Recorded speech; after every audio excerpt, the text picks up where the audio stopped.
Lisa took an invisible potion. It'll wear off in a few minutes, I expect. Who knows? Or did she take a shape-shifting potion? Okay, I can't rule that out. Yeah. Does that mean Gomeo took a? Oh, it gets all confusing when you start introducing those sort of variables. Ooh. Yeah, you can make whatever you want of it. Yeah, anything you like. Yeah, with enough magic, you got everything you're into. So up at the top, there is a StreamYard link. You can click that. This is a call-in show, and you can come practice SE with us. You can ask us to make a claim, or you can make a claim and we can with you, or you can meta about SE. You can talk about that. As long as it's on the topic, anything goes. Yes. Good day, Sasha. Good day, Abe. Good to see you all. Let's see. Reed asked me to make an announcement. Let me see what that looks like. Probably looks like that. Okay, good. Where's my notes? Filmmaker Travis Brown is about 2/3 of the way towards his goal of funding his film called When in Doubt, which plans to help people better understand why we are so polarized and to give people tools to speak across those divides. In addition to funding, he is looking for pairs of people to appear in the film who are struggling in their relationships due to ideological differences and are open to talk and utilize many of the tools we tend to see applied in street epistemology. If that interests you and one of your friends or family members, I guess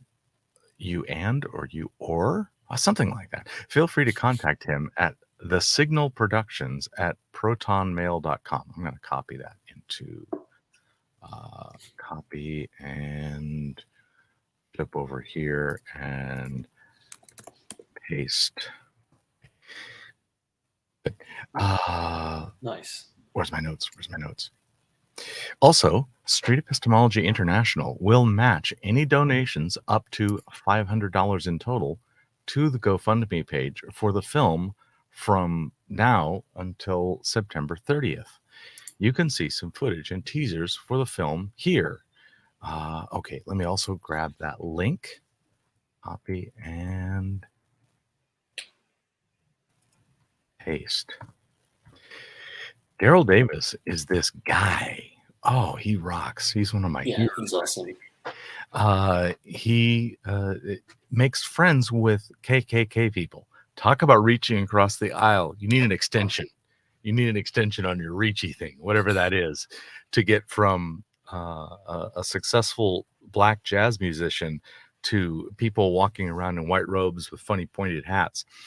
And he apparently has managed to persuade a decent stack of KKK members to hang their robes up and disavow that position. So on persuasion, extra points on that. And he seems to do it so smoothly whenever I've seen any of that. So yay, good on that. Any thoughts on that before I remove it? I mean, yeah, people should support it. What was his name again? Daryl Davis. Yeah. And the fellow who's making the film is Travis Brown. That's it. Yeah. I don't know what color Travis Brown is. People are allowed to have an image. Yeah. And the color that humans show up in. Maybe even not. I mean, with technology. Ooh. Yeah, maybe he's on a totally different spectrum. But yeah, Daryl, I would suggest people look him up. I think people can find a short Joe Rogan clip where he's talking about his experience, and it is interesting to note how much of his approach is just listening and not really fighting back with arguments or logic or anything like, just listening to what they have to say, and how many of these people who look down on him end up becoming like his lifelong friends. So yeah, really inspirational story. Highly encourage you to support the project and reach out if you can be a part of it. Yeah. Cool. I like him. Cool guy. Cool. Yes. Oh, let me put up the banner saying that we are looking for the peoples. Hey, peoples, come into the place. Yeah, that's what it is. Hey, tables, come in. That's not the right ticker. That's a much better ticker. Join the StreamYard from the link in the chat. I'm very impressed by your ability to multitask, I gotta say, Dali. Oh, thank you. Yeah. I'm struggle only to- using one hand. Yeah. You could give me 8 hands and I would still struggle. Wow, that's a Many buttons, one hand. yeah. Seems like we have a few fans of Daryl Davis. That's nice. Yes, yes. Daryl Davis doesn't seem to make very many non-fans, or what's a negative fan? A detractor? An opponent? A hater? We call it a hater with an 8. Could be a hater. Yeah, yeah. Could be a hater. I think there are people that are critics and opponents of mine that don't actually hate. So I don't want to corral hater as the entire group, but it is the trend. So, you know, as they say, if you're standing really close to the fence and I'm using a wide brush, you might get some paint on you. Yep. It says critic. Okay, sure, critic. Yeah. Yeah, I guess we should also mention that we had our first Zoom Hangout session for people who are looking to start a local meetup with Lisa, and that was fantastic. I'm looking forward to the next one happening in a month. Wonderful. Was that something recorded that I can go watch, or is that just something that was left unrecorded, perhaps to make it easier for people to speak without what?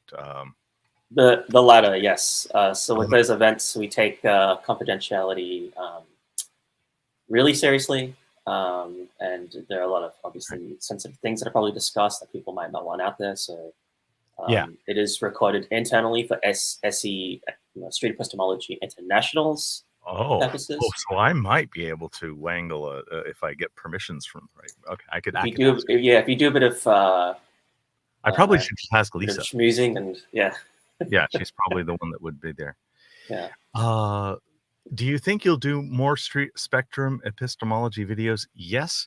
Yesterday, I went to UCLA with Reed, and we had 3 conversations, 2 of which I was the interviewer, and I expect to be Dropboxing the footage from Reed over the next few days. Expect a week or so for my slow editing to get around to it.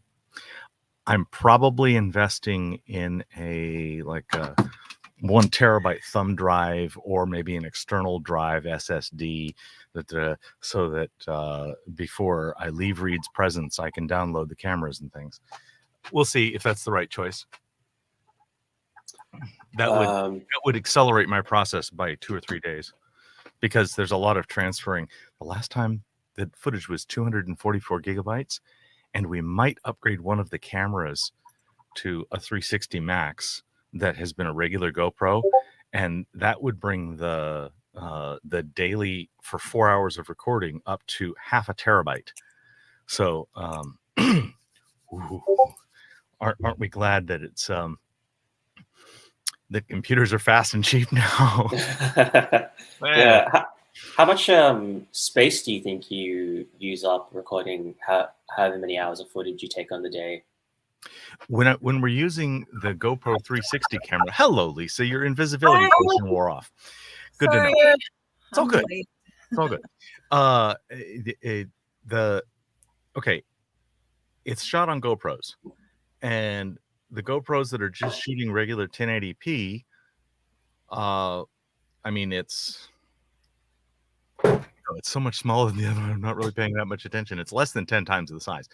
But when you're shooting with the 360 Max camera that has a lens on both directions, that's wide angle, and it's recording a 5.6K, whatever that means, signal, that takes, in the codecs we're using, about 1 gigabyte per minute with a rounding error.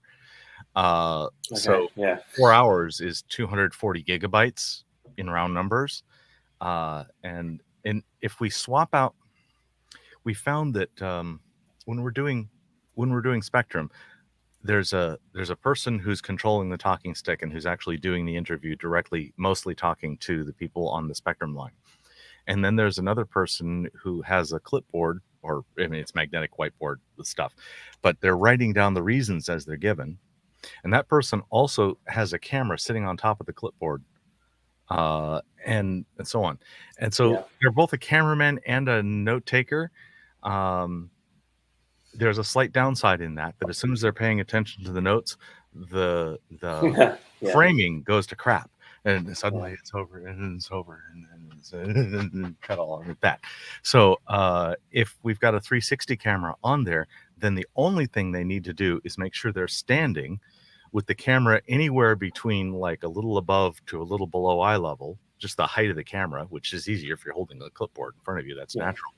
And that you, or you at least the camera, has a clear shot of each of the individuals. And then in post, I can do whatever neat, tricky magic I want to as far as capturing a 1080p feed from that 360 video, which means I'm throwing away 90% of the data, which is fine. Why? Thank you. I am enthusiastic. I can definitely say that. Yeah, no, I'm keen as well. So Lisa, That's cool. He told me things about your meetup. You tell me your story, but and I'm assuming you haven't heard, so I'm keeping you separate. Don't don't give away anything About our meeting. Yeah, you had a meetup that was perhaps recorded, but not to be made public because reasons. Good. Private recording. Yes, private recording. How'd it go? What happened? Yeah, I thought it was really good. I didn't really know what to expect being the first one. And I wasn't sure what the needs of the people who were in attendance were going to be.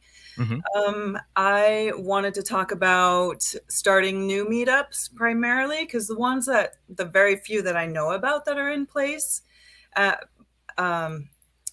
seem to be kind of functional, and they're all different. So I like hearing about the different people's groups and what they're doing, and also to help people start new ones, and to see what I can do personally to help do that, since I've been running a meetup group here in Salt Lake City since December, and I've done a lot of things that haven't worked. So if anybody wants to start one, I can share what hasn't worked and the things that have as well. So I've been listening to the audio recordings that you put up with just a still picture on YouTube.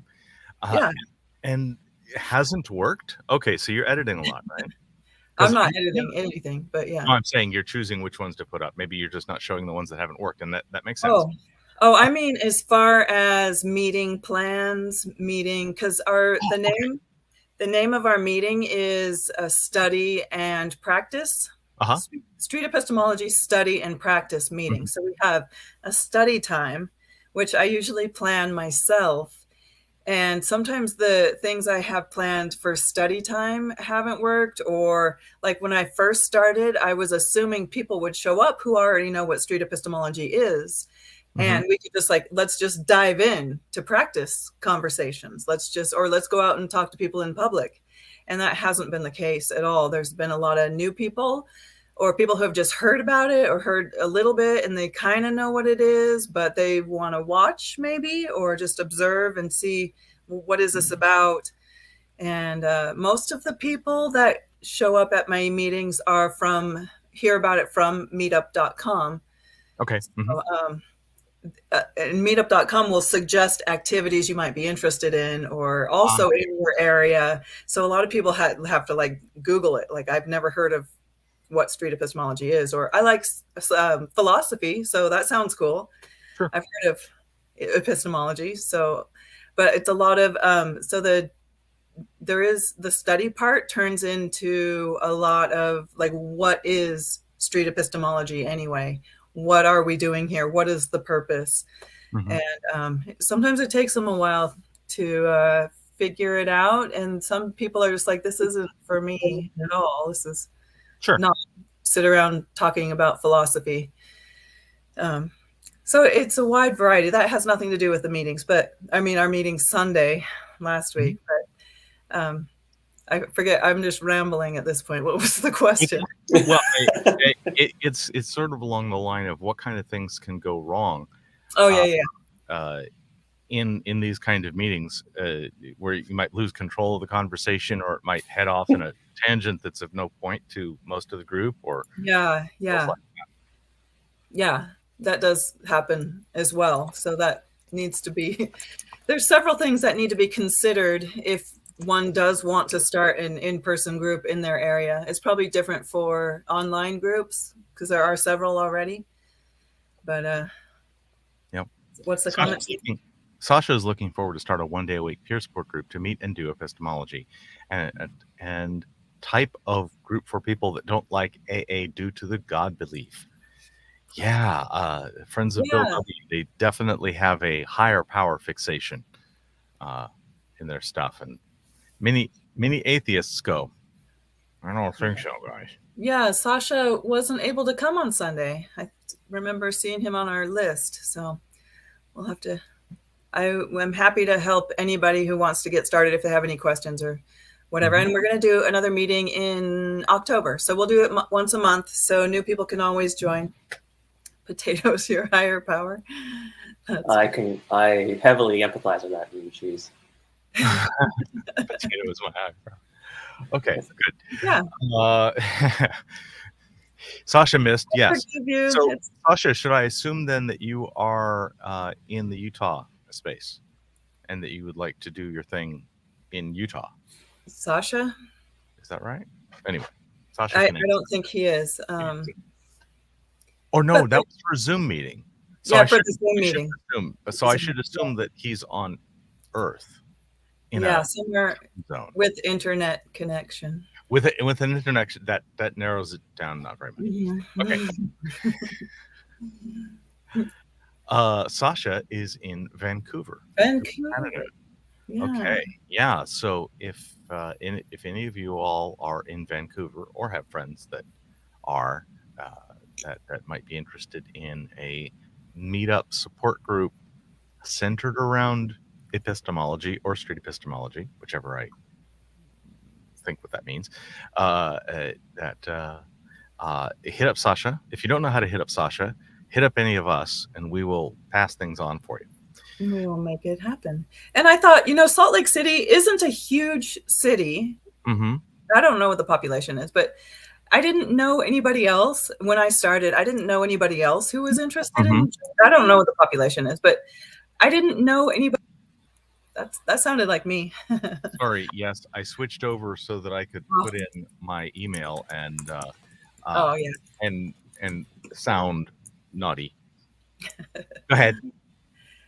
Yeah, so I didn't know anybody else who was interested. I just thought, you know what, I'll start it and I'll throw it out there and see if anybody shows up. And if it turns into anything, I had really no idea what was going to happen. So I thought it's just me, whatever, and that's fine. But then people started coming, and now I've got not a big group of regulars, but a group of regulars and a lot of new people that show up too. So there is an interest. So just throw it out there if anybody's thinking about it. And if nobody shows up, that's okay too. Like I typed that wrong. There's a dot. I'm going to let you all work out where the dot goes. Yeah. JugglingLessons. I would have got that wrong. Yeah. Okay, no, something, but you're close enough. You'll work it out. Yep. Well, just in case it's ever on a test, Lisa, the population of Salt Lake City is 200,133 people as of 2020. 200,133. Yeah, that's 2,132 opportunities to do SE. Yeah, that's not a huge city, am I right? It doesn't. It's not very big. No, I'm thinking San I'm Francisco. in Los Angeles. We have towns we don't notice that are that big.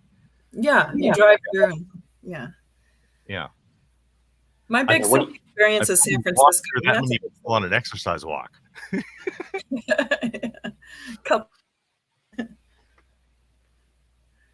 Well, yeah.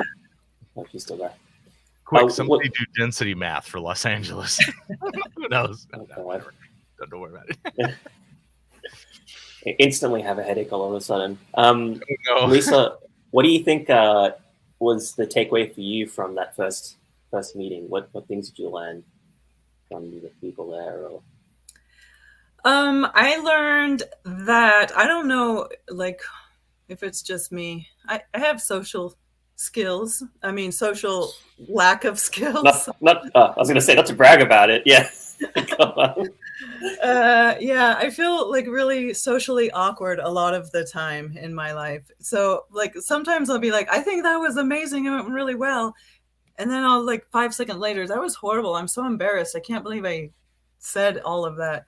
So I don't know, because I second guess everything I say and do. And imposter syndrome is a real thing. But yep.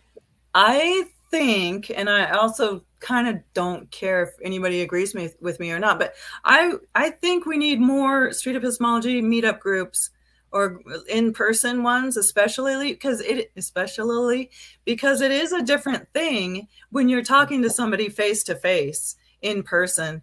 And I just see the effectiveness of it and the quality of like human interactions, I think, is really valuable. And just being able to practice using street epistemology skills in a safe place where it's not, there's no pressure really, and nobody really cares. And I don't record all the conversations. Not everybody wants to be recorded. Totally valid. I let them do that. I don't know. What did you think, Gomio? What was your takeaway? Yeah, so there's two things that resonated with me. One was just seeing how your approach to it evolved over time, and just how, I guess, prepared you were. You showed us some of the materials you had prepared beforehand and how you set things up. That was really enlightening. And then the other takeaway I thought was really salient was just starting a meetup and doing it. And because we had one person there who said they had pinged a few people to ask if they were interested, and kind of no one got back to them, and they said no, I wasn't. Right. But it's funny, the psychology of some people, the difference between like, hey, do you want to come with me to something, versus, hey, I'm going to this thing, do you want to meet me there? It's like when there's a tangible date and place to go to, it seems like more people are willing to commit. So just, if you're thinking about starting a local SE meetup, we would say just do it and come along to the next Zoom session if you need any help with anything. Build it and they will come, I think, is what we landed on. Yeah.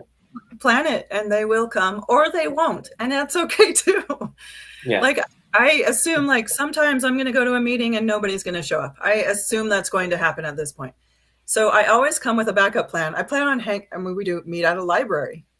What's wrong with hanging out at the library by yourself for a couple of hours? Worst case scenario. I always bring books or, my computer. So I have things that there's always something to do. And then, look at cool library stuff is another option. The other thing I learned also is that I've decided to make a video about and put it on my channel just about the way I have started the meetings and the stuff I bring, and just show and tell, like, these are Tic Tacs. Look, they have a little street epistemology sticker on them. I bring these to every meeting, or whatever, just a little motivational. So you can, I don't know, for me, I like to see how other people have done it, and maybe like, I'll take these ideas, I'll leave those, but this will work. So I'll do that. That would be awesome. That sounds awesome. I'm sure that would be helpful to a lot of people. Definitely be helpful to me if you help one person. Are you going to start a group? Did you decide? I mean, I want to still, but I think, as we discussed, there are a few challenges to overcome with regards to doing that, but we'll get to it eventually. It's kind of tangentially related in regards to that. So do you guys watch Kyrgyzstan? I can never say the name properly. Kyrgyzstan, yes. Yes. It's like a science kind of related. They have really beautiful animations, and they talk about all sorts of stuff, from climate change to overpopulation to multitude of other things. But they recently just had one on loneliness and how people with meaningful friendships and connections. There we go. That's the channel. Oh. Too few friends. Yeah. Why you are lonely and how to make friends. But at the end of it, they announced like a Gesellschaft, again, can never say that word, meetup. We have one in Melbourne, and I didn't think it'd be that popular, but now we have over 200 people who are looking for like connection and friendship. So maybe an opportunity for me to sneak in some SE and build a group out of that. Maybe, yeah. Even if you say it like, yeah. So tell me if I'm saying it right. Kurzgesagt. I'm just reading what you wrote. Kurzgesagt. Sounds right. I'll give you a 10 out of 10 for effort anyway. Thank you. Yeah, and I find a lot of people that show up to the meetup groups are just that. They're looking to connect with other people and to talk and make friends and do things. Yeah. Yeah, I imagine there's probably a fair few people who actually look forward to the week. How often do you do your hangouts now with your SC local? Every other Saturday, so about twice a month. Sometimes. Yeah, I imagine people must really look forward to actually like going there. Yeah, I think people do. Just, and also have a chance to make have a meaningful connection and deep conversations over something that's actually meaningful to the person. Yeah, and sometimes people will be like, let's go grab some dinner, grab a beer afterwards, and just hang out after the meeting. So, and I encourage that if they want to do that, that's fine. Great. Keep hanging out. Keep talking. Go debate there, not here. I want to ask a question of all three of us, and this question is ripped off of David from Sound Epistemology, so that's why I brought up his channel. All right. David likes to ask the question, what percentage of your beliefs would you like to be true? And I'm changing up the question. That's not the question. Oh. The question is, of the things you say that are live and unscripted, what percentage of those would you like to be without error? I already have a number in my head. I want to hear your answers. 100%. Say. Okay. All the time? All the time. You want it's a preference question, not... Yes, it's a preference question. Not a reality. Of the things you want, how many of those do you want? Would you like them to be true? Yes. True. And my answer is 95%. If I'm not messing up 5% of the time, I'm editing myself too much. You think they're true, or they are? Want them. Say them and they're wrong. They're messed up. They're incorrect. They're just something about them is wrong. It's not a belief thing. It's I say it incorrectly, or whatever. If I don't mess up some of the time, I'm being too careful. Aporia. Thank you. Yeah, I think for me, I'd like that to be really, really high. But I don't make claims. I find in my life, when I'm talking to people, I hardly ever make truth claims. Yeah, I'm the same. I'm trying to think. I don't know. Jesus says that he thinks Dali is always right. And that would go above my claim. That means I'm editing myself too hard. So I should loosen up. Jesus Christ, are you the Mormon Jesus? You look like the Mormon Jesus. Oh, is that? I can't tell the Jesus apart. You can't? No, they all look like white people, and white people all look the same to me. It's a very that was just intentionally inflammatory. So never mind. I'll see you in court. I suppose so. I'm offended. Okay. Back to your question. Yes. You're at a 95 because sometimes you want to be challenged? Yeah. No, I want to be sloppy enough and fast enough and off the cuff enough that I mess up at least a few % of the time. So I've arbitrarily chosen that 5 is my goal. 5% of the time I want to say it wrong. 1 in 20. Do you have a for example? Yeah, I can stumble over my words. I might do math live, and if I was not willing to be wrong a few percent of the time, if I'm doing math in my head live, then I would have to stop and careful and triple check and to get up to a higher confidence level. And so I want people to go, okay, I'm doing it off the cuff. I'm using my memory. My memory is nowhere near perfect. I'm using my calculation in my head. I'm using my recall of facts or trying to quote somebody, whatever the context is. And if I say something, I want people to not take me 100% seriously that I was that careful. Yeah. I want people to be calibrated that I'm at least 5% sloppy, or I'm editing myself too hard to be able to do live shows. You don't want it to interrupt like spontaneity and fun and yeah. If I were careful enough to reach 99%, I'm probably only talking half as fast. I'm probably spending an awful lot of time double checking myself and seeing if I'm right and really thinking it out. And yeah, I can appreciate that. Cool. I don't think I do math in my head like first grade level. So, okay. Well, you're doing better than me. I'll tell you that much. I'm a math fan, so I'm probably better arithmetic than most of the people around me. But that's. I admire that. When math is just one example. Math, you could really tell when I'm wrong 5% of the time because you could go back and check. But like if I misquote somebody or I'm paraphrasing and I get it wrong, or like yesterday I was doing reasons for people. I was writing the reasons down on the clipboard, and when I put them up on there, after the fact, I got feedback that my reasons were incorrect. Yeah, my summary was too sloppy. Cool. All right. So, and the nice thing is it was recorded.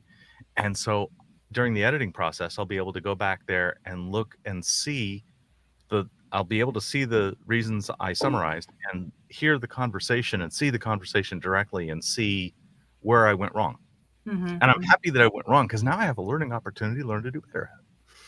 Figure out what that is. Yeah, that's a really good street epistemology example, because when we do repeat back somebody's reasons for believing something, like this is what I think, maybe what you're saying, and you could be totally off. Yeah. I especially want to be willing to be wrong a lot of the time, maybe a lot more than 5%, when I'm just repeating somebody's answers back to them, because first of all, I want to put it in my own words, so I'm not just parroting, because that's not great. You need to. Is there any downside to being wrong there?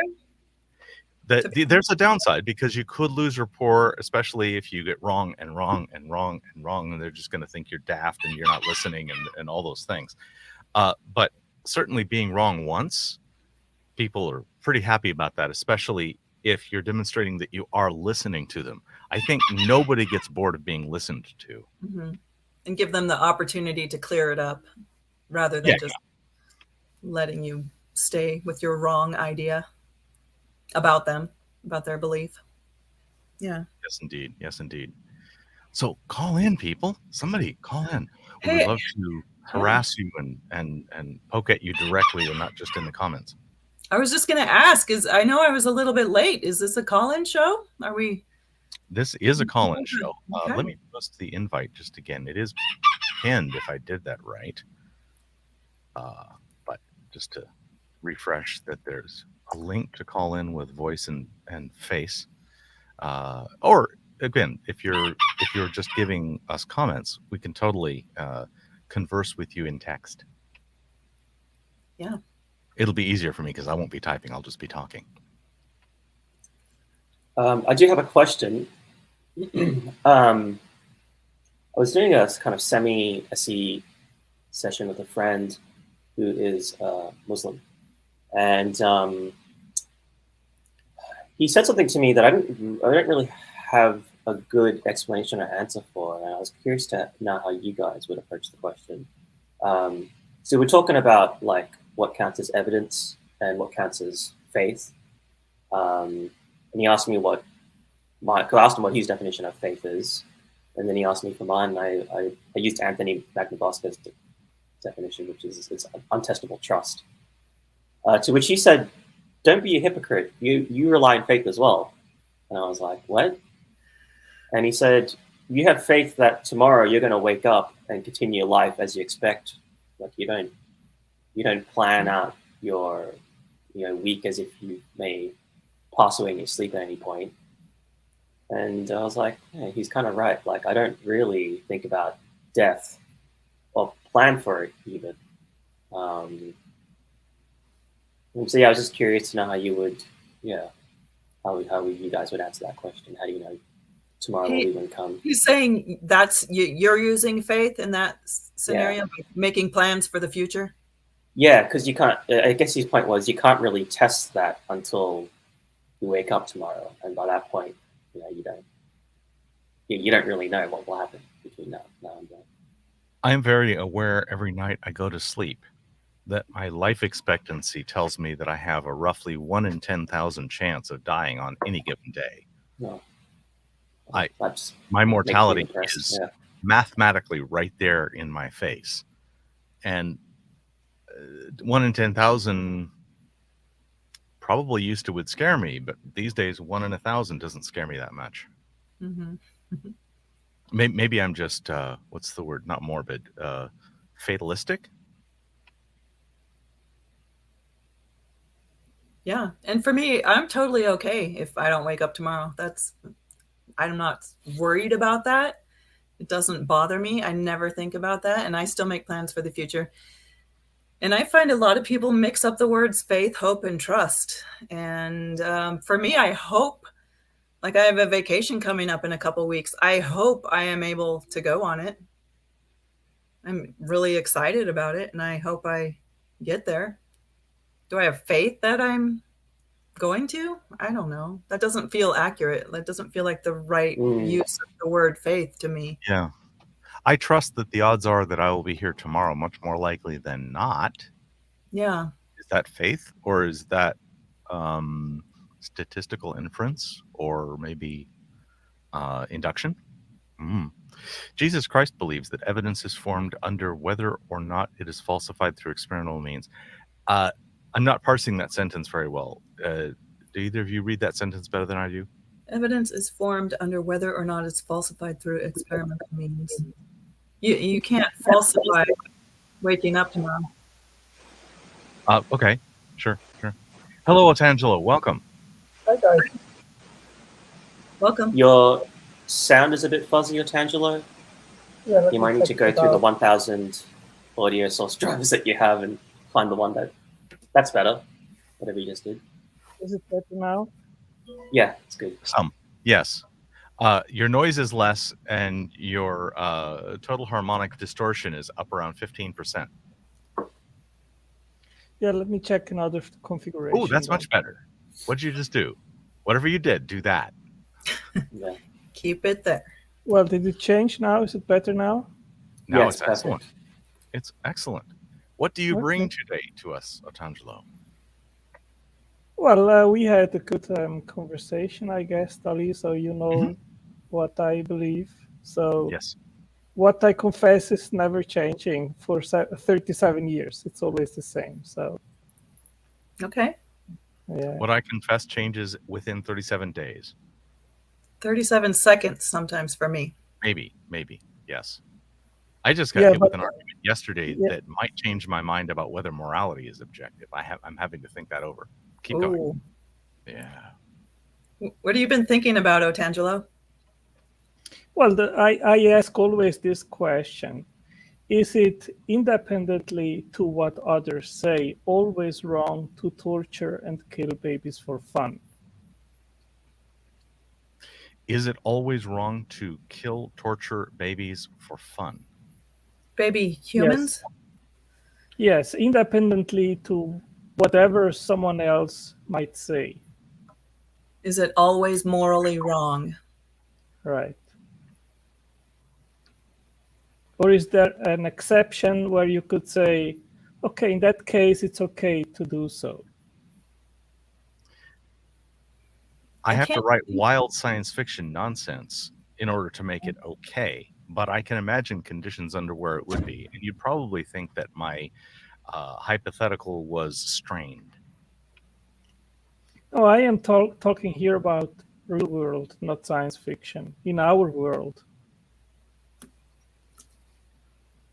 I can't think of a situation where I would say, well, it's okay in that situation, but not others. Okay. But, Okay, so you confirmed that objective moral values exist. So is that an don't objective think moral I did. value, or is that an opinion on? It's a my question? opinion. Yeah. Other I people think might I think I have to disagree. remain agnostic because it's not unambiguously true. Because again, I can come up with hypotheticals where it might actually be the right choice. Now, the Okay, for give fun me a part, that does make hypothetical. it a lot harder. Right, so give me a hypothetical where it would be okay to do so. And I mean, I God am tells me. actually, I am talking here about do wrong. real world and not some kind of science fiction. Right. In Deuteronomy, you believe that was the real world. And blessed is he who dashes the baby's heads against the rocks joyfully. I might be paraphrasing that wrong. Yeah, no, it doesn't say it's joyfully or something like that. And my challenge is precisely to how I formulated it. Yeah, that's very similar to the example I was given. The greatest amount of misery for the largest number of people for the longest time is necessarily bad or wrong, which describes hell.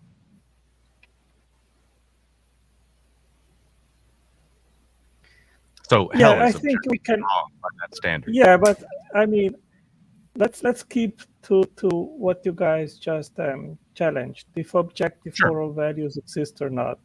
So Lisa, she said that she thinks that there is no exception or a case where it could be morally justified, right, Lisa? Just because I can't think of one doesn't mean there isn't one. And I don't know, how do you make the connection of what I think to there being no, objective morality? Well, that would be an argument from ignorance. That would be an argument from ignorance. Yes. Yes, I agree.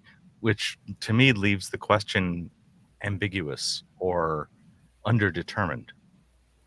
Yeah, I would still like to know how you're making that connection, that leap from my personal choice, or even feeling on this very sensitive question.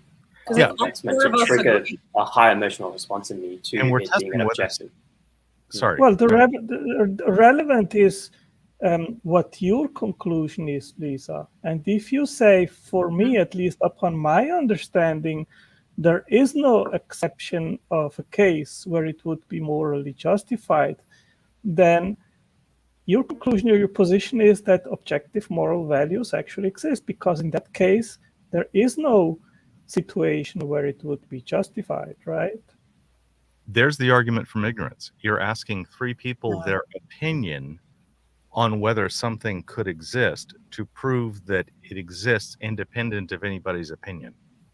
You have to make that leap because I think that everybody else should think that, and I can't go there. I can't make that leap. Of course, you cannot make that leap, but the question is, even if someone else would claim that there is a situation where it is morally justified to do that, would you say that then therefore it is not an objective moral value? Or would you say, no, that person is actually wrong? Despite of that person expressing that opinion, it is nonetheless wrong? I don't understand the question, to be honest. I'm not sure I'm following you, because I see them as two different topics. My opinion about about torturing babies for fun is separate from objective morality in my mind. Well, at the moment, when you actually agree that there is a behavior which is universally wrong and in all situations and circumstances, then you can say this is an objective moral value. But I don't know if it's always wrong in every circumstance. I mean, I'm just one person with a limited amount of life experience and understanding of human interaction. I can't speak for all of humankind throughout all history and throughout all future. I don't know. I'm just too limited to make that leap. Yes, but what do you believe? You just said previously that you believe you cannot fathom or imagine a situation where it would be justified to behave in that manner, right? Yes. Okay, so your opinion is therefore that objective moral values exist. And Otangelo, if I had the opposite answer, would you still draw the same conclusion? Well, I have an opinion, and I believe No, that's not. I asked if I went in the opposite direction, and I said no to what Lisa said. I feel like you would still say it's still there. By virtue of giving an answer, there is an objective morale that exists. So now you are asking what my opinion is in regards of that issue, and my opinion is that it is objectively wrong in all circumstances to do such thing. I acknowledge and accept your opinion. Mm-hmm. I'm not going to fight with that. Yeah, and again, that doesn't indicate whether it's true independent of anybody's opinion. So if somebody you're entitled to that opinion, Dali. Thank you. We acknowledge and accept each other's opinion. If someone could think of a situation where it was morally correct to do that, maybe for the greater good of a people, like maybe you torture and kill this baby for the fun of somebody else, but then you save a city from nuclear annihilation, or maybe that could be justifiable situation when it would, I don't know, it would be morally correct. I don't know if somebody could come up with a situation that we could agree, like 9 out of 10 people could agree that that would be a morally correct situation. Would that change your opinion about objective morality? Sorry. I don't know, maybe, but I think what is relevant at this moment is that I cannot imagine or fathom such a situation, and therefore I stand to what I think now is true. That doesn't mean that tomorrow I can change my opinion, right? Mm-hmm. Well, okay, so what example could you come up with, a hypothetical where you learn something tomorrow, something you don't think is true today, that would move you to thinking that there might be a condition where the horrible notion of torturing babies for fun could be acceptable? Something you haven't thought of. Someone else should present me to such a scenario in order for me to think about it and then eventually change my mind. So if you were presented with such a scenario and you found it compelling, would you change your mind? Yes. Sure. Cool. All right. Everybody in the audience, you heard him. See if you can come up with reasons. And if you do, report it to us. We'll get it to Otangelo and make that happen. I'm not going to hold my breath. This conversation's been going on for millennia. I doubt that this afternoon was the day that somebody went, aha! Yeah, I don't think that in this live stream we will invent a new Eye of Columbus. Right. In all of my experience, for my entire life, the Queen of England has been Elizabeth II. I'm only just hearing that now. The Queen is dead. Long live the King. Right, yeah. Yeah, this is a historical day today, right? Yeah, especially for Brits. Yeah. Yeah, I suppose Canadians and maybe Australians. Gamio, what's your relationship to the Queen as an Australian? Pretty non-existent. on an individual basis. But I think, they founded the first settled colony here in Australia. So we are technically, we can trace our ancestry back to them, but not me personally. Yep. So, But Gobea, what is your ethnical background? You seem kind of from India or Pakistan? yeah, India. Mhm. But I was born in Australia, so although I don't really Yeah. have the Australian accent.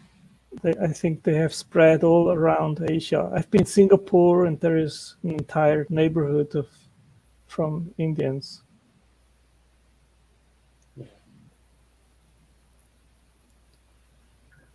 Dudder Yep. says everyone in the Commonwealth is technically under the monarchy, and I was just speaking to my family this morning about that, and we all agreed that as monarchies go, it's one of the most benign that we've ever experienced, because that particular monarchy gave up almost all of its power, but not its wealth, to the government.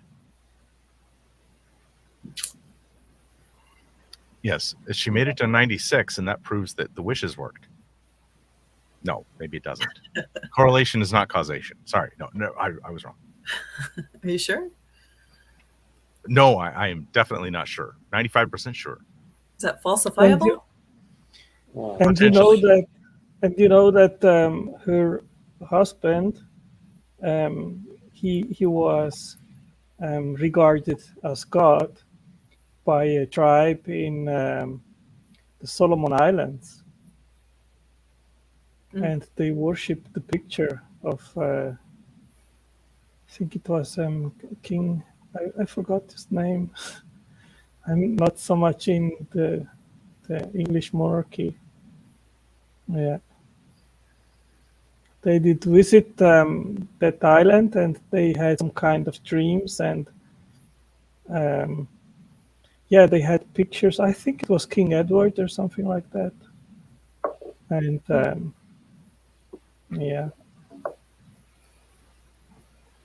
Wow.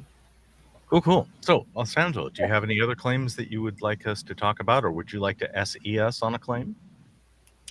Well, I'm wondering, is there actually anyone of the SE team which is actually a believer, a Christian, or a theist? Or... Yes. Mm-hmm.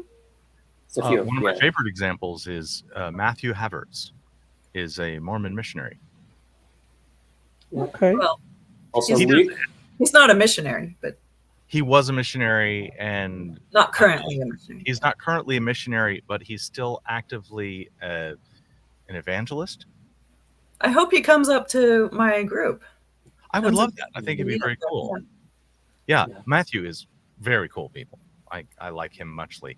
Unfortunately, he's doing his stuff on stereo, which I can only get on Android or iPhone. I can't get it on my Windows machine. And therefore, when it comes up, it's just like, it's a cul-de-sac of my notifications, and I wish they would come up with a Windows extension so that I could incorporate it in my normal viewing and participation. We have believers that come to my meetup group, definitely theists. I don't think there's any active LDS in my area that show up, but I know there's a Catholic man who has come several times, and just general God believers, different spiritual beliefs. So do you believe that God belief is mainly something which we take a position based on reason, or do you think there is more emotion and will involved, or eventually even spiritual influence? Case by case, right? Yeah, it's a mix. I'm not sure that inside a person you could separate those out cleanly. Mm-hmm. Yeah, I think people are motivated in combination with those things. Yeah, I know for me, I used to be a believer for 44 years of my life, and it was very strong feelings based, and I trusted people who told me this was true my whole life, that God exists and God is real and God will listen to your prayers. And I trusted them and I believed them for most of the time. And that they told me, when you feel these particular feelings, that is God. So I trusted that. I still have these feelings. So what was your belief? Were you a Christian, or what Well, was... I was LDS, Church of Jesus Christ of Latter-day Saints, Mormon. Okay. Yeah. Okay. Yeah, I am meeting many atheists which have a faith theist background, and for several reasons they have left faith. And what I observe is that in most cases, at least in my opinion, it is not these are not good reasons which I hear from people. That's And fair enough. in many cases, they have made bad experiences in the church or personal at home. They bring some kind of hurt with them, which they are upset with God. I mean, a prominent example right now is Britney Spears.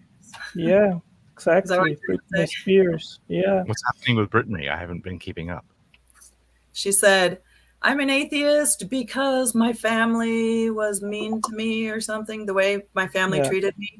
I don't know the exact quote, but yeah, that's all I've heard. I don't know any details about that except for the headline. yeah. Can confirm, family was mean to her. Oof. Otangelo, I am curious. If someone didn't fall under any of those reasons, how would you, what would be a good explanation for that? Sorry, I didn't understand your question. If someone deconverted or became an atheist for reasons totally outside of like being hurt by the church or the emotional You want reasons. to know what I would consider good reasons to become an atheist? Are there any good reasons? Well, I think that first of all, in order for you to have a sound worldview, you need to have a solid epistemological framework in order to investigate origins. And in order for you to have that, you need, I at least think that is a combination of science, theology, and philosophy. And that is the foundation where you start actually to see what best explains our existence. And when you say, I am an atheist, if you cannot give good reasons which stand on their own, which are not based on, oh, I don't like theism, but because I have a mechanism which is not God, which is a more powerful or more case adequate explanation for our existence. If you don't have that, then you have no sound foundation. So an atheist... Can you define atheist for me? So I know what you mean when you say atheist. Yeah, there are different meanings. A weak atheist, a strong atheist. Weak atheists, they just confess that they don't believe. They just don't believe what we theists say. Then there are strong atheists which have a positive belief that there are no gods.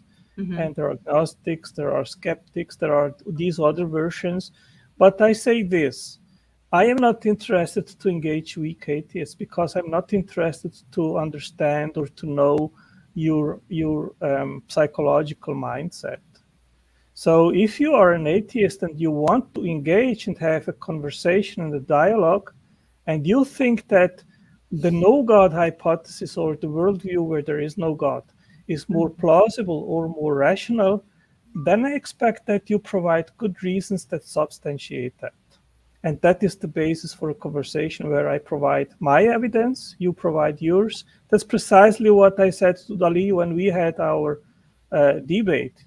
You remember, Dali? I said, if you want to just to express that you don't believe what I say, then there is no conversation. I think it has to go both ways. If I have, I'm going to take an outsider and put them way, way outside and say, imagine I've got somebody who's from an uncontacted tribe, I don't know, and who's never heard Christian theology.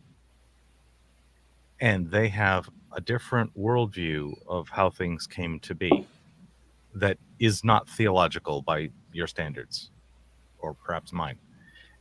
Are they rational to hold that position? Well, it depends on what they base what they believe. They believe whatever uncontacted tribes believe about their own origin. Perhaps they have an origin story that is about how their tribe came from a volcano. I don't know. Maybe the volcano ran into the water and that was the mother and father of life. Yeah. Let's assume that their actual worldview is wrong, but that their worldview is not theistic. They don't see a god. That they don't postulate entities that are more powerful than humans. Is their worldview rational? Well, I would say this: faith, and we all base our worldview on faith. There are three kinds of faith. One is rational faith, the other is irrational faith, and the last is blind faith. So, if you hold a blind faith, which isn't grounded in any reason, then it's not rational. You can eventually have a faith which seems to be rational, but which is irrational. And you can have a faith which is rational because it is actually sound reasoning which backs it up. How is that faith if you have sound reasoning? Well, let's accept his definition that he's got three types of faith: rational, irrational, and blind. Great. It's just differentiating the three. I'm arguing with you, Lisa. Yeah. Okay. No, that's fine. That's cool. So in my case of the uncontacted tribe person, they believe it because their parents told them it's true and that their tribe reinforces that it's true. Is that a rational belief? Well, then we should discuss if it is a good basis just to believe something because your parents told you a story which is just a tradition. And I would say no, it is not a sound reason to believe an origin story just because they told you so, unless that story is based on actual experience, which they traditionally transmit. Like, for example, the Noah's flood story. We have over 140 different flood stories in different tribes all around the world. And the question is, why are these flood stories existing?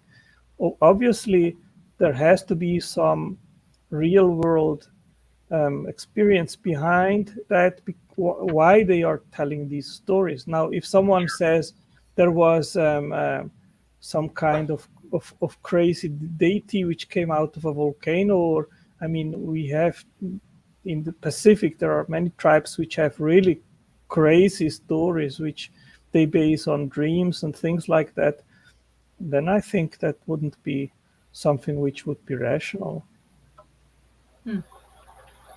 Here's a fellow who believes that his grandfather and his grandfather's back for how many generations had the kind of reason that you described from a real experience. Tovia Singer gave the example that you gave of their grandfather, and that's why he believes in Yahweh. Okay. Is his a rational belief? Well, it depends on the details of that story, and I don't know what details are, so I cannot give him an opinion on that. It depends what the story is, really. Okay, so it's only rational if the story has facts that you agree with.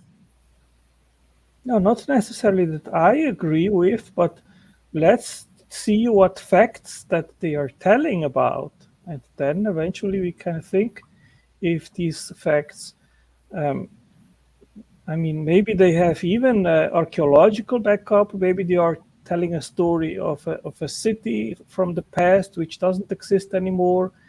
Maybe there can be excavations, and then I can give you an example. In the Old Testament, in the Pentateuch, is the story of Balaam, which was going to a mountain to make a prayer against the tribe that the Jews were going to fight against. I And remember then there Balaam was with the donkey and the angel. Right, exactly. So many, so many people they ridicule and say, how is it possible that God makes a donkey talk, right? Is your belief about this rational? Well, now here comes the thing. Irrational or blind? Now here comes the thing. First of all, would it be if God exists? If God exists, is it possible that he makes a donkey talk? I would say if God is the creator of the entire universe and the creator of life and everything else, it would be peanuts for him to make a donkey talk. Sure. Right? So there is archaeological evidence of a historical figure, which is that Balaam. There's archaeology that shows Balaam. Yes, okay. there are Is some archaeology that shows the miraculous part. No. It just says that this figure existed in the past. Okay. So modest claim. makes that the story more credible or plausible or less plausible. The simple fact that we have evidence that the historical Balaam existed. Okay, so because it's plausible, that makes your belief that Balaam had a donkey and there was talking in an angel reasonable? No, I would just say that the fact that there is archaeological evidence that that person at least existed is evidence that in principle it could have happened. It goes closer to that hypothesis that the story could be real, right? Okay. When we get down to, go ahead, Lisa. Joseph Smith existed. Does that make Mormonism any closer to being true? There's lots of evidence that he was a real person. My friend Pine Creek says the Mormons have the best evidence. I think he's correct. I mean, now you have just to compare it to the fact that eventually there is no evidence whatsoever that the historical person with that name existed, right? You just to compare it to these two hypotheses. I'm not talking about the miraculous part that this person claimed. I'm not either. Right. She was comparing. You have archaeology that indicates Balaam, and we have lots archaeology and a lot better to indicate that Joseph Smith existed. Right. Yeah. Right. Two people both existed, possibly. Yeah. As I said, if you have no evidence whatsoever that that person historically existed, then obviously it is less credible that the story is true. But at least we have that indication. Now, of course, what the claims are, that is another topic which you would have to go into and then. So what puts it? I would assume that if we didn't know anything particular about any particular story, we would start by putting it in the blind or the irrational category, correct? Okay. What takes it from those categories and puts it... Oh, I actually not sure if I established that. Is your belief about Balaam in the rational category? No. Okay. Then good. All right, fine. Thank you. I don't need to go further with it. Is that irrational then? If it's not rational, it's in the irrational? Maybe not necessarily irrational, because if a God exists, then there is nothing irrational in believing that God can do miracles. Right. Right. Yeah, not having an anti-miracle bias in there. Right. Which is why I believe Joseph Smith did all the miracles he claimed. Same reason. That's possible. I've not studied Mormonism, so I cannot give any opinion. That's fine. In regards of that. Yeah. But I mean, not believing that Mormonism is true doesn't lead you by default to the claim that there is no God, right? Correct. But you are today an atheist? It depends on why you decided Mormonism was false. Yeah. Reasons might come from leading you to believe that God does not exist, and therefore Mormonism is untrue, leading you to atheism. Mm-hmm. I mean, you can also give up Mormonism and become a Christian, for example, right? Yes. Oh, I have some information about that. Daniel Ray has reported to me that the majority of people that stop being Mormons go straight to atheism, and the minority go to other religions. Right. So that's, I repeat what I said previously. If an atheist wants to warrant his worldview as rational, and then he needs to have reasons that stand on their own, and not just saying, well, because Mormonism has disappointed me, or because whatever religion that you have believed previously, because that isn't true, therefore atheism is true. I think this is a fallacy. I would like to pin the panel down and ask you each what your favorite reason for atheism is, and then we'll have Otangelo tell us why those aren't good reasons. I'm predicting that he will tell us why they're not good reasons, but let's try it. Who's first? I elect Gomeo. I mean, so I would consider myself, I guess the first question is, what do I believe? And my belief is that there isn't good evidence for a God. That being said, I still leave open the door that we might find evidence that there is a God, or might find good evidence. So I would probably be more agnostic atheist. Okay. So basically, I'm indifferent. I'm leaving open the possibility that there is a God, but so far as I can see, none of the evidence presented is compelling or convincing enough for me to believe there is one. Am I summarizing correctly if I say that you are agnostic about God because you are unconvinced of good evidence? Yeah. Okay. But also, it's just more fun to say there isn't a God because it triggers some theists. Sure. It's a good triggery thing, but your actual position is agnosticism. Yeah. Good. All right. Lisa, do you have a? Yeah, I'm kind of similar. I spent most of my life as a hardcore, strong theist. The strongest that I could have been. I believed 100% in not just Mormonism, but in God. And even when I was questioning Mormonism, I thought, well, at least, I'll figure out what is true. And I completely lost my belief in God when when I had the realization that he's okay with people suffering and torturing them, and particularly me, because it's all about me. and God wasn't coming to my rescue. And I'm like, that is not what a good, loving parent would do to a child. As a parent myself, I could never have treated my child this way. And when they're pleading with me for help and guidance and just comfort, or just like to know that I'm there, if I could have done something to help my child and I didn't, that makes me a bad parent. And I was taught that God is all loving, all kind, all has your best interest in mind.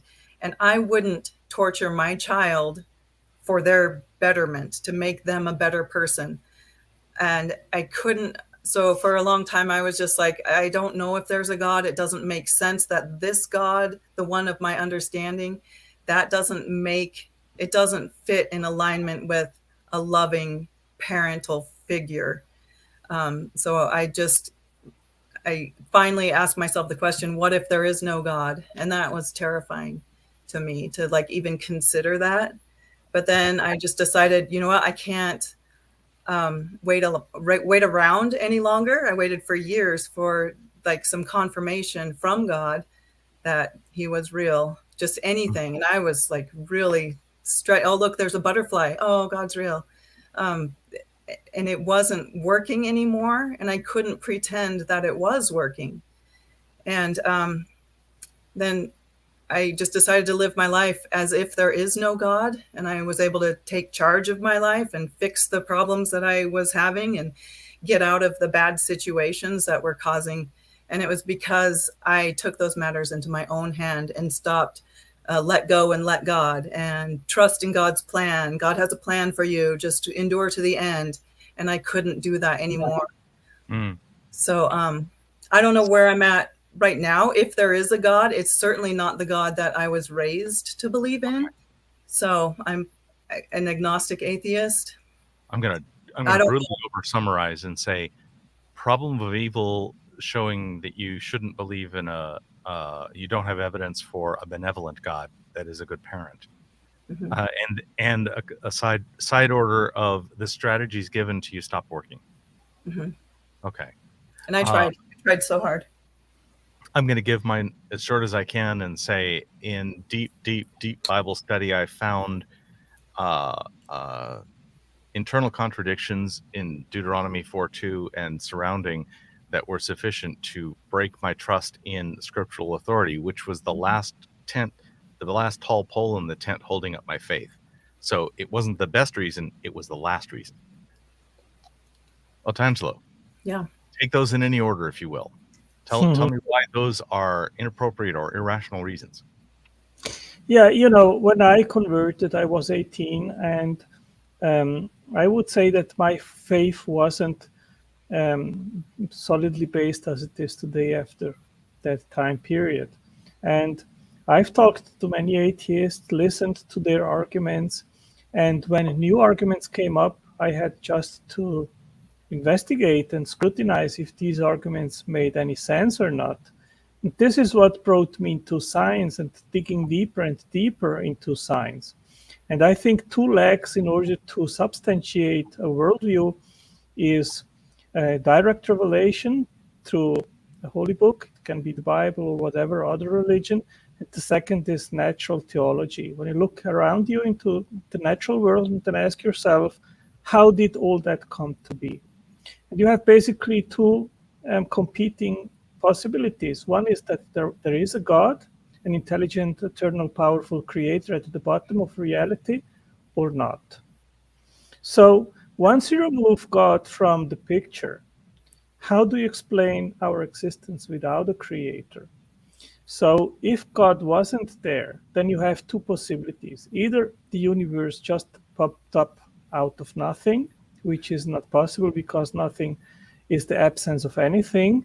And then the only competing hypothesis is that the universe always existed, that it never started to be.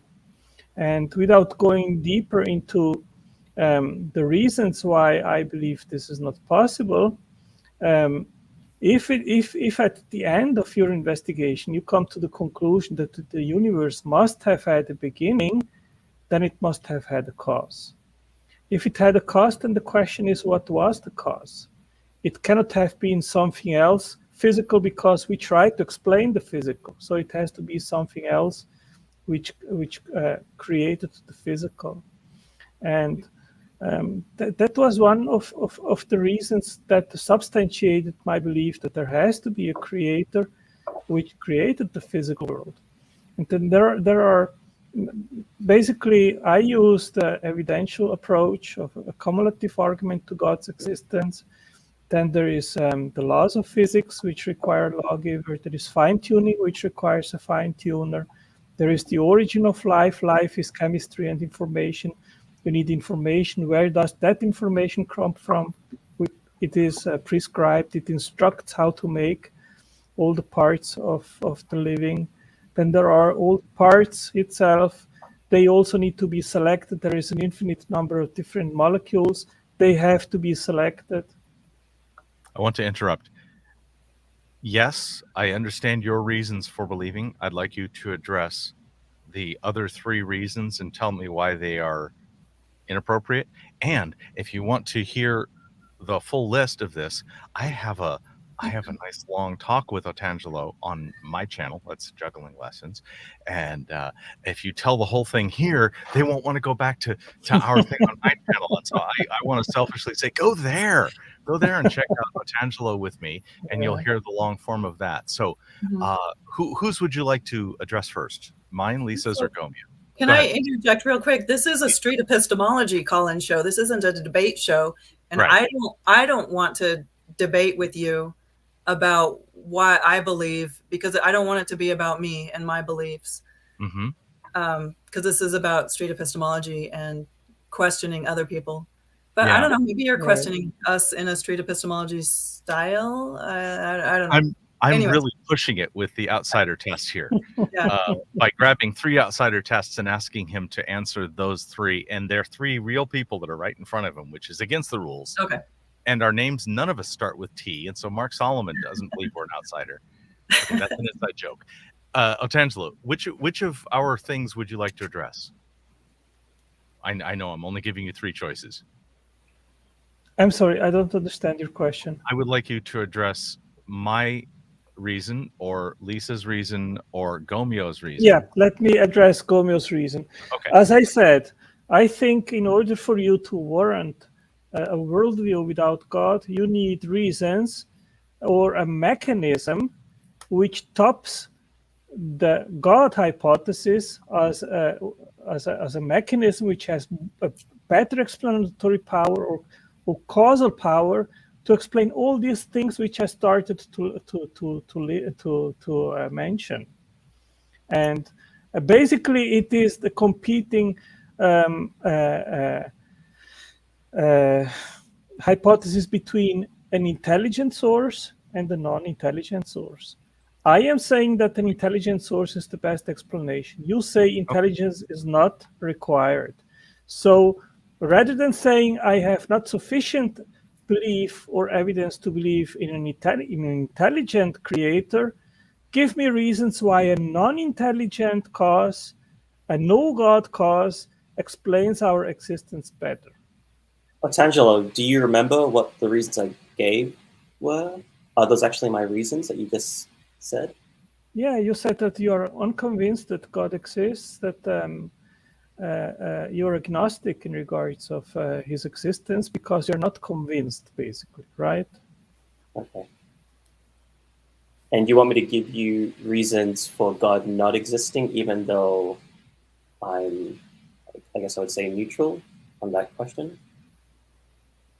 Well, I am trying to stimulate, I am trying to remove you from that neutral, comfortable position, let's say, and start to maybe digest the things that actually we need to explain. And then maybe you compare the 2 competing hypotheses, and who knows, maybe you're interested, I don't know, to actually go away from the agnosticism position and to make up your mind. Why do we need to explain these things? Can't we just say, I don't know? Yeah, we can say that.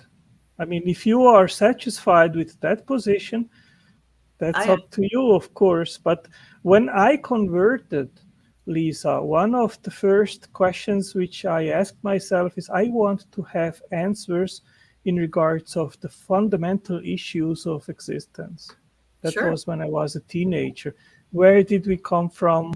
Where do we go? What happens when we die? Is there a creator? What is the meaning of life? A lot of people do. Yeah. Right. So I basically started with the God hypothesis, with the Bible, and just tested it and just kept there because I didn't see any alternative which would be more convincing to me. It is the same thing as a scientific hypothesis where you say, this is my hypothesis, let me test it until it breaks, and let's see if it withstands scrutiny. You can do it with everything, basically. And so my hypothesis has been the God hypothesis, and I said, God, if you exist, I want to have that relationship with you. And yeah. Well, to just reiterate what Lisa said, I'm comfortable with saying I don't know, and that's basically it. Okay. So do you think if somebody wanted to believe that an alien species planted humans on this earth and created it, they could find enough supporting evidence to hold on to that belief and use that as their kind of worldview and their belief system? And is that this is actually a good scientific question, like the SETI project. They invested billions, NASA, to try to find extraterrestrial planets and civilizations in the universe. If you wanted to believe it, could you find supporting evidence, seek that out, find books that support that, and just focus on those and use that as your evidence? Like, I don't know what is, Dali. Yeah, that was what I was going to address. Daniel Ray sent me his book. Oh, so now I'm name dropping, and this would be a book that would confirm his position. Okay. Yeah.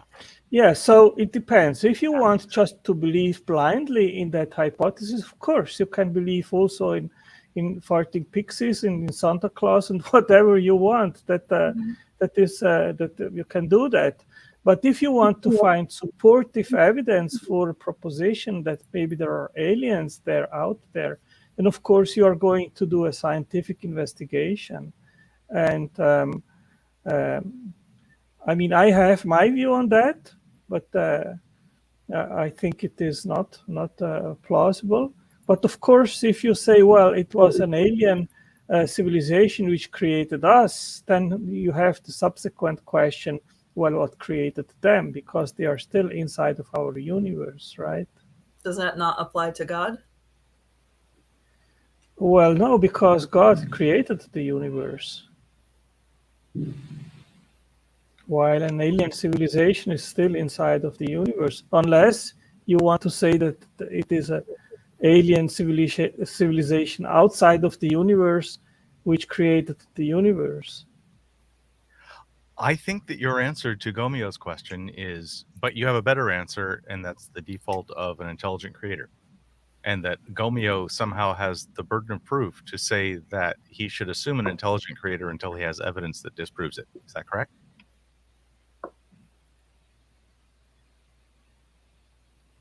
Are you asking me?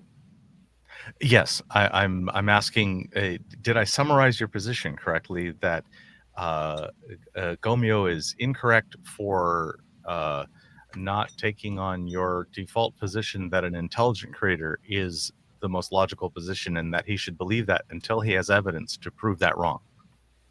No, I don't make a value judgment on what he wants to believe. And if he doesn't want to believe anything and just remain neutral, that's up to him. It's not upon me to make a value judgment in regards of that.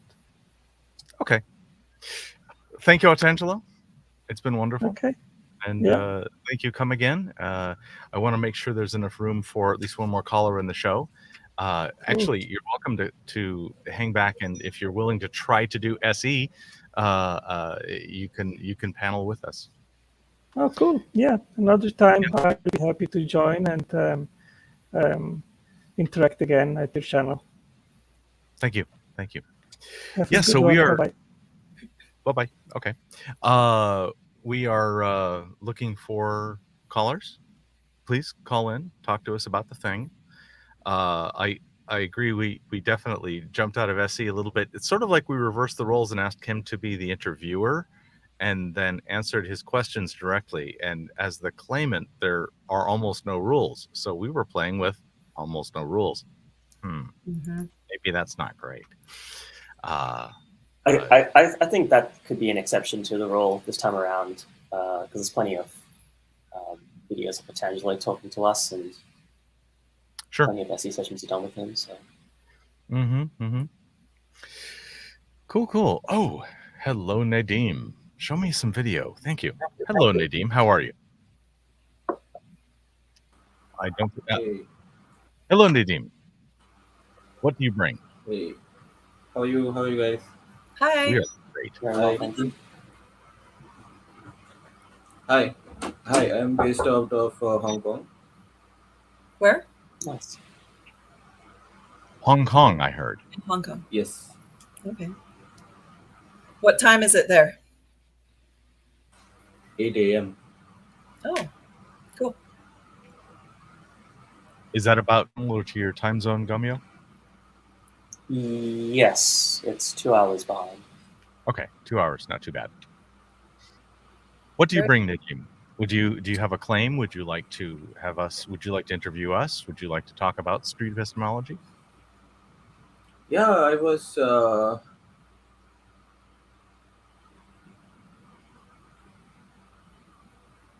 I think there is a bit of a lag. I'm hearing multiple voices. Nadeem, are you watching through YouTube or are you watching through the StreamYard? Hang on. Close the YouTube tab down or mute it. Use StreamYard. Yeah. Now it's better. There you go. Good.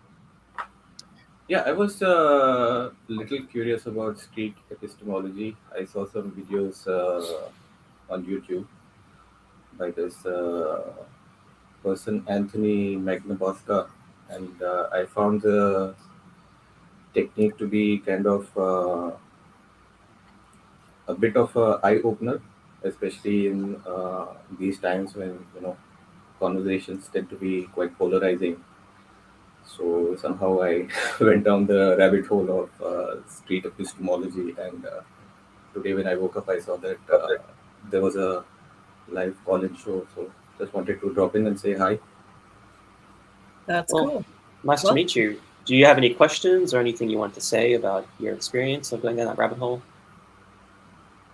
No, I felt that the technique is quite powerful, but I'm not sure whether it can be applied to situations where a lot of passionate discussion tends to happen these days.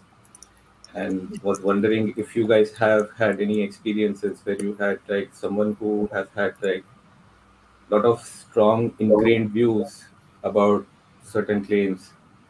How would you kind of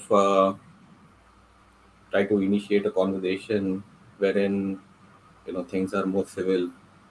Just making, just wanted to know your experience if you've had any kind of situations, and how did you kind of handle that? What is the question? The experiences with difficult people? Well, not difficult people. It's more like people who have like very really strong beliefs. Strong beliefs. Oh yeah. Right. Yeah, I guess for me, the first part of street epistemology is actually trying to replay back to them the reasons why they believe what they think is true. I think that requires a level of empathy. So the first step in street epistemology is just trying to reach an understanding. And I think that should probably be your first goal in trying to reach people like that.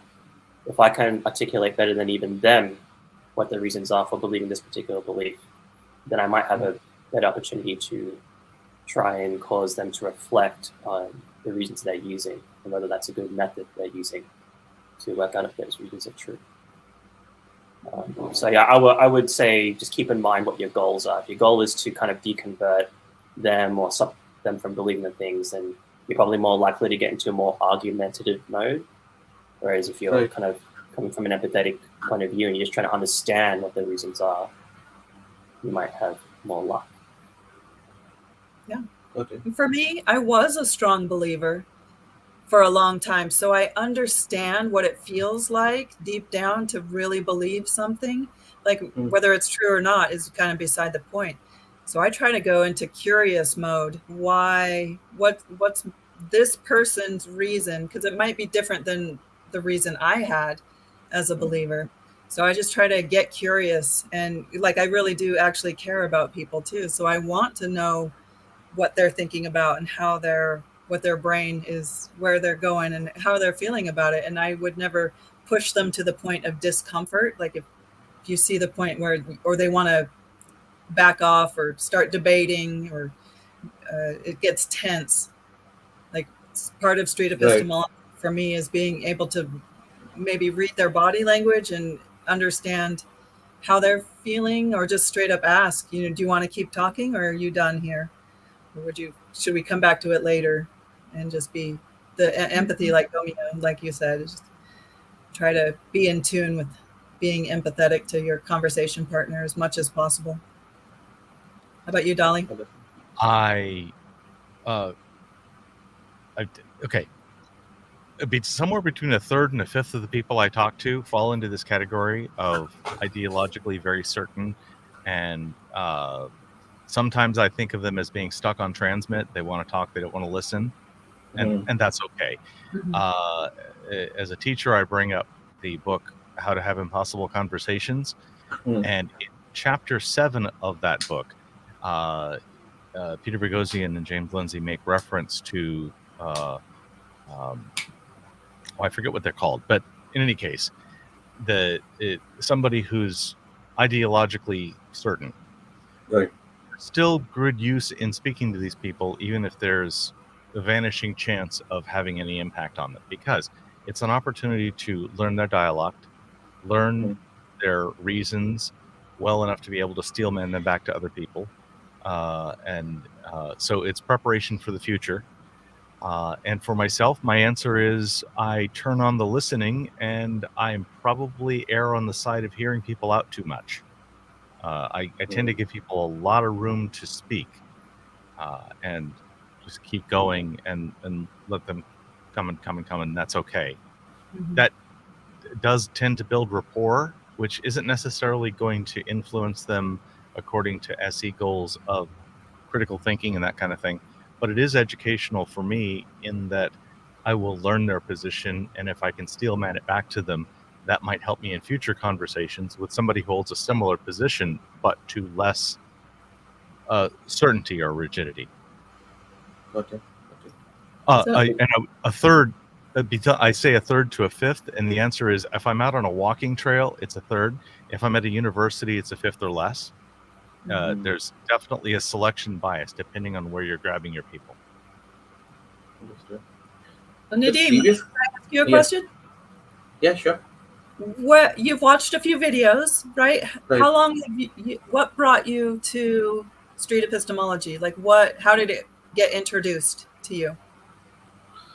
So I somehow the video on street epistemology popped up on my YouTube feed. So I was just wanting to know what exactly does this mean, and that's how I got sucked into a little bit. Were you watching videos that are kind of similar in nature, or what type of? Why were they? I'm not sure actually. But there were a few documentaries, around science and universe and cosmos and such. Oh yeah. So one of those things kind of just makes sense. Got suggested. Yeah. At the previous conversation, I felt I just watched the last 5 minutes of it, by the way. So maybe I won't have the accurate picture of what actually went on. But I felt that maybe you might have asked this question to that person. Did we ask them like what it would take for them to kind of shift their position? Like what evidence would be presented to kind of make them change their view ever so slightly? And what was the response? Like I was just curious to know. Are you asking if we asked Otangelo that question? No, I think it's just. Oh, I did. I did ask them that question. I asked him to make up a hypothetical, and he simply referred to if somebody told me something. That did. So he didn't give any details in terms of the hypothetical. But by the way, Nadeem, that is a very good question. And I also like the way you initially phrased it, which is use the word shift. And I think that's a much softer way of saying, what would it take to just shift your competence slightly on the scale. And just another observation that I have from some of the videos I saw is that the language and the words that people tend to use, especially Anthony, the vocabulary, the words are not very harsh. So instead of just to take an example, instead of using the word hate, we would use the word dislike.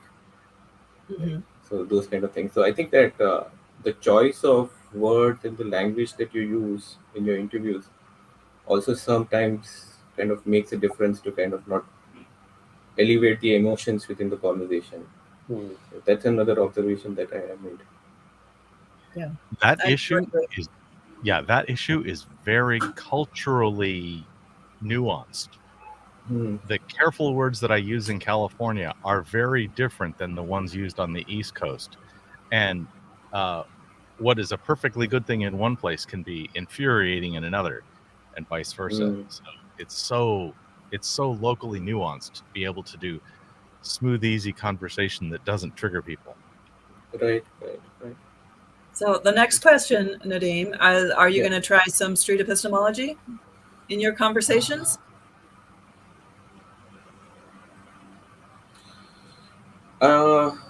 Unfortunately, I don't have enough bandwidth to do it in an everyday life.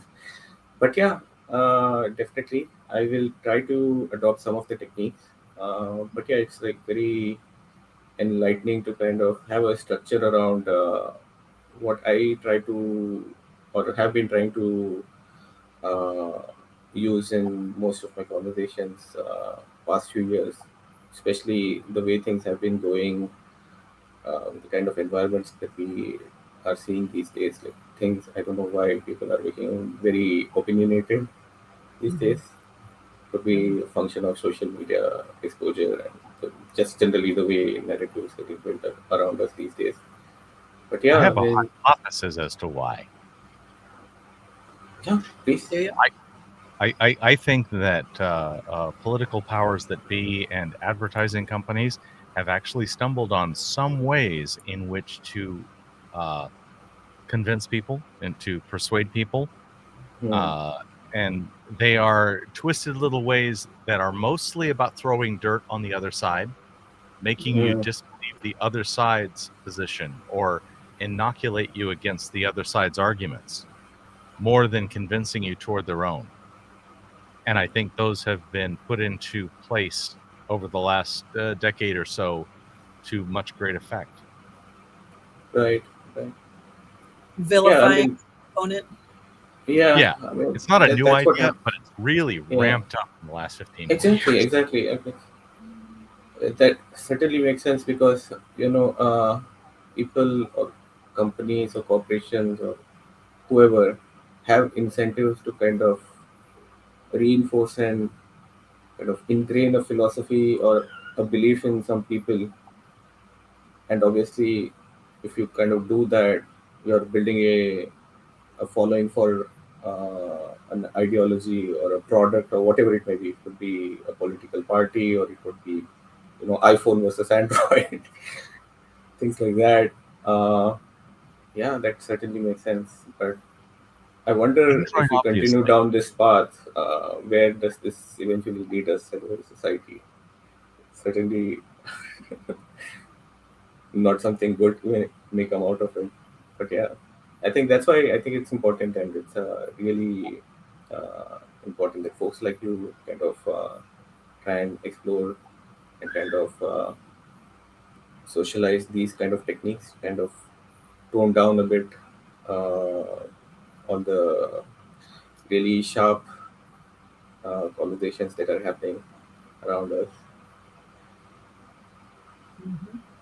You mentioned before that you felt like you may not have time to incorporate SE into your day-to-day life. Did I hear that correctly? I won't have time. No, no. I meant that I just don't have conversation. I don't have time outside of my work and family to kind of Yeah. Okay. indulge in these kind of state of or kind of devoted conversations. There are very few opportunities these days. So, yeah. Well, Yeah. yeah, I'd love to have enough bandwidth to kind of try and meet people, try to understand like what their views are, and maybe we get into the practice of street epistemology. But yeah, unfortunately, Yeah. these days it's a bit tight. Well, if you're interested in practicing, we have a Discord server you could join, and we have practice sessions every Saturday. I think it'd be Sunday for us though. And there's plenty of people you could talk to as well, even if you just want to learn more about it. So I'd encourage you to join that. Otherwise, yeah, just keep watching the YouTube videos. And Awesome. yeah. Awesome. And- Awesome, guys. as I a- think, yeah. Go ahead. No, I think I actually have to go run. I'm being No worries. pulled into some work that I have. Anyway, it was really nice speaking with you guys. Yeah, Thanks so much. nice to meet you, Nadeem. Thanks Yeah, for calling thanks for in. joining. Thank you, Thanks. Nadeem. Bye-bye. Bye. As Abe says, they use SE on themselves, and they don't think they'll use it much on other people. That's great. That's fine. That's how I started. Yeah, and I think that is a win. That is a very successful goal. Oh, yeah. If what we're doing is demonstrating critical thinking, and then people put critical thinking into their lives, whether or not they reach out and demonstrate it to other people that's still the win that improves people's lives to the degree that critical thinking can improve your life. I mean, really, is critical thinking important in your life? I don't know. Can you think of any examples? Yeah, I would. I think a lot of people who are in the SE community, even just outside of the SE community, looking in, have this conception of SE being this procedural, like procedure that you incorporate and you start and then you finish. I would just say, there are small things you could take away from SE and just incorporate into your everyday life, even if it's just, making sure you ask someone, what are the reasons they think X thing, or even just asking about the scale or the degree to which they think X thing can really change the direction of a conversation. We talk about this a lot. In my meetup group, we talk about this particular discussion a lot. Like people I don't have time to do formal interviews with people. I don't have time to go to the parks and do informal. Like it looks cool. It looks fun. So we kind of came up with ways you can incorporate it. Like if you hear somebody make a claim, that any claim, whatever, you can just say, well, why do you believe that? And that's kind of a street epistemology type response. And then you can ask them, well, why did you believe that? Just the why, just asking why is a good way to start. Or how confident are you on that? Like, are you 100% sure on, just toss it around in regular conversations. And it's a kind of a way to practice without actually doing it formally. Mm-hmm. Greg totally agrees with you. Mm-hmm. I just thought of a claim that kind of ties into this, but I think for me, since adopting SE, my conversations as a whole have been so much more meaningful and better, to the point where I think I'm able to get into a type of flow state more regularly in conversations. I think that's directly correlated to, or consequential, because I'm using SE. So the claim is, I think SE practice allows you to enter flow state in conversations more easily. Do you think I could do epistemology with people in live TikTok? I would like to see that. Yes. I would support that. Yeah. I think there's got to be a way to do it. And if you want to talk about that more, Sasha, let's get into that. Because I would be a big fan of doing that as well. Yeah, but vertical video. Oh. It's okay, Dali. It's okay. Oh. You'll be fine. You'll be okay. Can't stand vertical video. Anyway. Yeah, it's that's how it is, man. Yeah. You don't have to like it, you just have to do it. Oh no. Gomio, could you describe flow for me? I'm sure there's an actual definition for it, but my definition is just like where conversation feels like it's progressing forward in a very effortless way, and you're not trying or struggling to think of what you should say or what you should ask next. It's just effortless and deep. And that does take practice, doesn't it? To get there? At least for me it did. Like maybe some people get there naturally. You might be able to achieve it with some of your closer friends, maybe. But I find myself just being able to do it with random strangers when I meet them out in public. What is the greatest sin? Why does the direction of video make any difference? We need to get into this. Because my eyes can see this big by that wide. Why? Because I have eyebrows and my natural vision is a little more than twice as wide as it is high. Okay. And so therefore, if you give me something that is the other orientation, you are throwing away the majority of my visual field and therefore not giving me context. I'm suddenly just doing this, and all it is somebody doing a hello Johnny through a fence. What would you say to someone who would say to that, well, vertical is better because you can optimize to have 3 vertical videos across your vision and consume that much I can more. tolerate. Yeah, I can actually tolerate this one better than just one of them. One of them is Nabi. Because the visual is still wild. Yeah, and obviously this is entirely just a preference thing. I have no better reason than preference and you know, and the way my eyes are. So thing. Biology. Do you think if we started with vertical video instead of horizontal, it would be different, or would you still have the same preference for? We started with circular, and then we went square, and then we got rectangular sideways, wider and wider, and pretty soon it's going to be a narrow strip this wide that wraps all the way around your head. Okay, the trend is probably not very predictive, so ignore that one. Is square as bad as vertical rectangle in your mind? Vertical rectangle? Oh, a square is better than vertical rectangle. I think vertical rectangle is just the abomination. It's just the worst. I can dig with a square. I could dig with a circle. The vertical is just like, you just cut off the sides of what I'm using for context. Yeah. That's fun. Yeah. TikTok is huge. TikTok is huge. Yes. People love the TikToks. It's a very cool thing. I look forward to seeing things on TikTok, although I guess I can do TikTok on Windows there, so it's at least better off than stereo. That one that Matthew is on. And somebody in the chat told me of a means whereby I can run an Android instance in my Windows. I'm going to have to try that out. That might be a solution that will allow me to interact with Matthew's work to a greater degree. We're going to have Matthew on here as a panelist some of the time, if we can just figure out how to get the schedule with the thing. He's been on the show before, and he's fantastic, and people love him, and I love him, and bring more Matthew. I want Matthew. I want Matthew and Luke and 3 other, and we'll just biblical. It'll be fantastic. Is there anything we need to plug or mention? I plugged the Daryl Davis thing earlier. Travis, I don't have that up anymore, but basically, if you donate to the Daryl Davis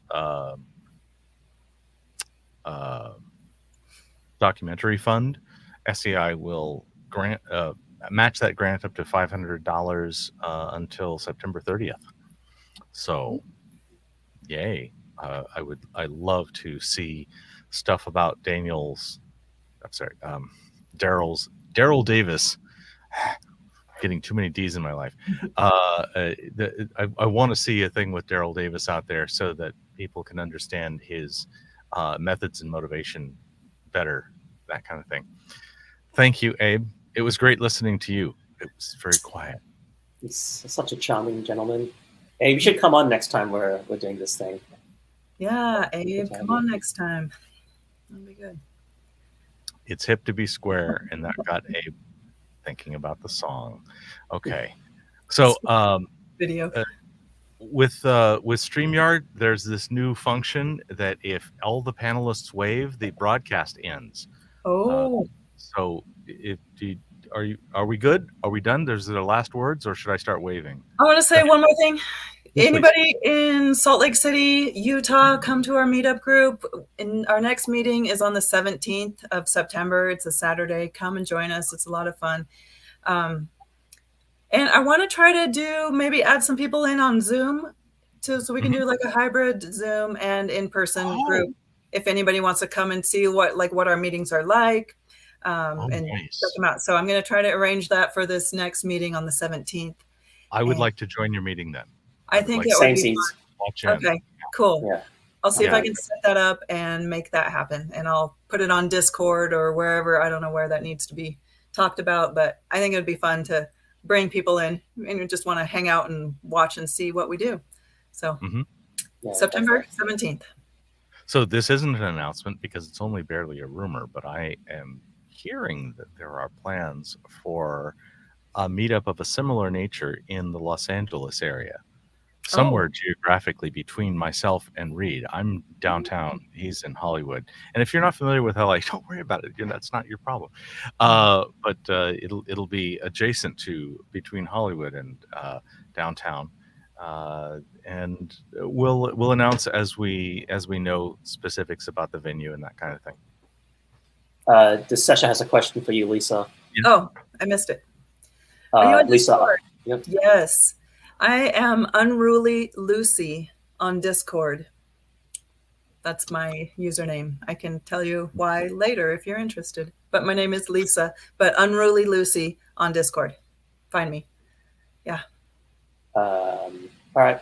Well, we could... Should we try all waving at the same time? If you do, it'll end the broadcast, which is okay with me. When we're ready. So if I don't wave, we're just going to be stuck here forever? Yeah. Well, right. Like power trip. Yeah. I do have a workaround. I can pull you off, and if she and I are just the ones left, it'll still work. Okay. There's a way. But what if we do a foot wave? Does that do it? I'm not that flexible. I think the AI will count that. It would. All right. Well, yeah. Thomas says no waving. I got things to do. Sorry. Okay. Oh. But this has been fun. Thanks for having me on. I have had a great time. Sorry I was late again, but